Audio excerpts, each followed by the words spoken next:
Welcome to iDream Sports. Yes, team India first మ్యాచ్లో అయితే war one side చేసి అద్భుతంగా ఆడి గెలిచేసింది. సో అయితే ఈ మ్యాచ్ విషయం పక్కన పెడితే ఈ మ్యాచ్లో డెబ్యూ చేశారు ఇద్దరు కొత్త కుర్రాళ్ళని గౌతమ్ గంభీర్ టీంలోకి ప్లేయింగ్ 11లోకి తీసుకొచ్చారు. సో వాళ్ళిద్దరు ఎవరంటే మయాంక్ యాదవ్ అలాగే నితీష్ కుమార్ రెడ్డి. మయాంక్ యాదవ్ మనం చూసాం లక్నో సూపర్ జైంట్స్ తరఫున ఐపీఎల్లో అద్భుత ప్రదర్శన కనబరిచాడు. సో అతని ఎక్స్ట్రీమ్ పేస్తో అందరినీ ఆకట్టుకున్నాడు. ఆ ప్రదర్శన ఆధారంగానే అతను టీమిండియాలోకి వచ్చాడని మనం చెప్పుకోవచ్చు. ఇంకా మరోవైపు మన తెలుగు కుర్రాడైన సన్ రైజర్స్ హైదరాబాద్కి ఆడుతున్న నితీష్ కుమార్ రెడ్డి అటు బ్యాటింగు ఇటు బౌలింగు రెండు అద్భుతంగా చేయగల ఒక జెన్యూన్ ఆల్రౌండర్ అని చెప్పుకోవచ్చు నితీష్ కుమార్ రెడ్డిని. ఇప్పుడు హార్దిక్ పాండ్యా ఒక సీనియర్ ప్లేయర్. హార్దిక్ పాండ్యాకి రీప్లేస్మెంట్ ఎవరంటే నితీష్ కుమార్ రెడ్డి పేరు బాగా వినిపిస్తుంది. ఈ క్రమంలోనే వీళ్ళిద్దరూ బంగ్లాదేశ్తో ఆదివారం జరిగిన ఫస్ట్ టీ20 ఇంటర్నేషనల్స్లోకి డెబ్యూ చేశారు. సో వీళ్ళిద్దరు ఫస్ట్ మ్యాచ్తోనే మయాంక్ యాదవ్ అలాగే నితీష్ కుమార్ రెడ్డి ఇద్దరూ ఆకట్టుకున్నారు. కాకపోతే వీళ్ళిద్దరిని ఫస్ట్ మ్యాచ్లోనే ఆడించడం వల్ల టీమిండియా హెడ్ కోచ్ ఎవరైతే ఉన్నారో గౌతమ్ గంభీర్ రెండు ఐపీఎల్ టీమ్స్కి మాత్రం షాక్ ఇచ్చాడని చెప్పుకోవాలి.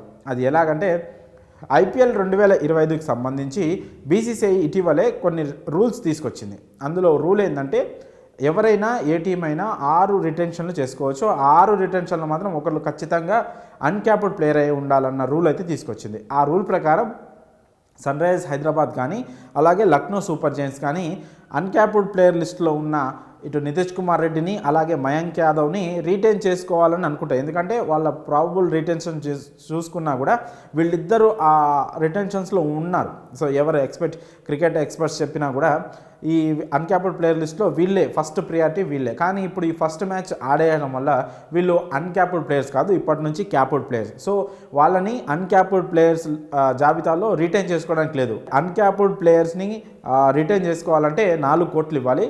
సో ఇప్పుడు వీళ్ళిద్దరికి రిటైన్ చేసుకోవాలంటే వీళ్ళిద్దరిని 4 కోట్లు కాదు మినిమం 11 కోట్లు అయితే ఫ్రాంచైజీలు చెల్లించాల్సి ఉంటుంది. సో ఇప్పుడు ఈ ఫస్ట్ మ్యాచ్లో మయాంక్ యాదవ్ అలాగే నితీష్ కుమార్ రెడ్డి డెబ్యూ చేయడం వల్ల ఇటు సన్ రైజర్స్ హైదరాబాద్ అలాగే లక్నో సూపర్ జైంట్స్ ఆ రిటెన్షన్ ప్లాన్స్ ఏవైతే ఉందో అవి కాస్త డిస్టర్బ్ అయినట్లయితే ఖచ్చితంగా మనం తెలుసుకోవచ్చు. ఎందుకంటే వీళ్ళు మంచి ప్లేయర్లు అలాగే యువ క్రికెటర్లు కాబట్టి వీళ్ళని ఇప్పుడు రిటైన్ చేసుకొని టీం ఇంకా ఎక్కువ కాలం కొనసాగించాలని ఆయా టీమ్స్ అయితే భావించి ఉంటాయి. కాకపోతే ఫస్ట్ మ్యాచ్ గంభీర్ వీళ్ళని ఆడించడం వల్ల వీళ్ళు క్యాప్డ్ ప్లేయర్స్ లిస్టులోకి వచ్చేసారు. ఒకవేళ వీళ్ళని రిటైన్ చేసుకోవాలంటే మాత్రం భారీగా అమౌంట్ ఇవ్వాలి. సో అంత అమౌంట్ ఇచ్చి ఆయా ఫ్రాంచైజీలు వీళ్ళని రిటైన్ చేసుకుంటాయా అంటే కొంచెం ఆలోచించాల్సిన విషయమే.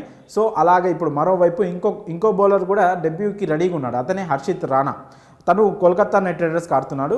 సో గౌతమ్ గంభీర్ లాస్ట్ సీజన్లో కోల్కతా నైట్ రైడర్స్కి మెంటర్గా పనిచేసిన విషయం మనకు తెలిసిందే. సో ఇప్పుడు కోల్కతాకి బెనిఫిట్ చేయడానికి నితీష్ రాణాని పక్కన పెట్టి మయాంక్ యాదవ్ని ఆడిపించాడా అంటే అలా చెప్పుకోవడానికి లేదు. ఎందుకంటే సెకండ్ ఆర్ థర్డ్ మ్యాచ్లో హర్షిత్ రాణా కూడా ఖచ్చితంగా డెబ్యూ చేసే అవకాశాలే కనిపిస్తున్నాయి. సో అప్పుడు కేకేఆర్కి కూడా అన్క్యాప్డ్ లిస్ట్లో నుంచి హర్షిత్ రాణా వెళ్ళిపోతాడు. తను కూడా క్యాప్డ్ ప్లేయర్ అయిపోతాడు. ఒకవేళ తన్ని రిటైన్ చేసుకోవాలన్నా మినిమం 11 కోట్లు అయితే ఇవ్వాల్సి వస్తుంది. సో ఫస్ట్ మ్యాచ్లోనే గౌతమ్ గంభీర్ ఒక 2 టీమ్స్కి మాత్రం ఖచ్చితంగా ఝలకిచ్చాడనేది మాత్రం చెప్పుకోవచ్చు. సో ఇది ఒక రకంగా ఆటగాళ్ళకు కూడా బెనిఫిట్. ఎందుకంటే ఒకవేళ వీళ్ళు టీమిండియాకి ఆడకపోయి ఉంటే ఎవరు నితీష్ కుమార్ రెడ్డిను అలాగే మయాంక్ యాదవ్ వీళ్ళు టీమిండియాకి ఇప్పుడు ఫస్ట్ మ్యాచ్ ఆడకపోయి ఉంటే నెక్స్ట్ 2 మ్యాచ్ల్లో కూడా వాళ్ళకి అవకాశం రాకపోయి ఉంటే వాళ్ళు అన్క్యాప్డ్ ప్లేయర్స్ కానీ ఉండేటోళ్ళు వాళ్ళకి జస్ట్ 4 కోట్లు ఇచ్చి ఆయా ఫ్రాంచైజీలు వాళ్ళని రిటైన్ చేసుకున్నాయి. కానీ ఇప్పుడు మ్యాచ్ ఆడడం వల్ల వాళ్ళకి కనీసం ఒకవేళ రిటైన్ చేసుకుంటే 15 కోట్లు వస్తాయి. వేలంలోకి వెళ్తే ఎంత అమౌంట్ వస్తుందో మనం ఎక్స్పెక్ట్ చేయలేం. మోస్ట్లీ చాలా బాగా మంచి హ్యూజ్ అమౌంట్ అయితే ఖచ్చితంగా రావచ్చు. సో ఓవరాల్గా అయితే గంభీర్ తీసుకున్న ఒక్క నిర్ణయం మాత్రం 2 టీమ్స్ రిటెన్షన్స్ని మాత్రం డిస్టర్బ్ చేసినట్లే మనం చెప్పుకోవచ్చు.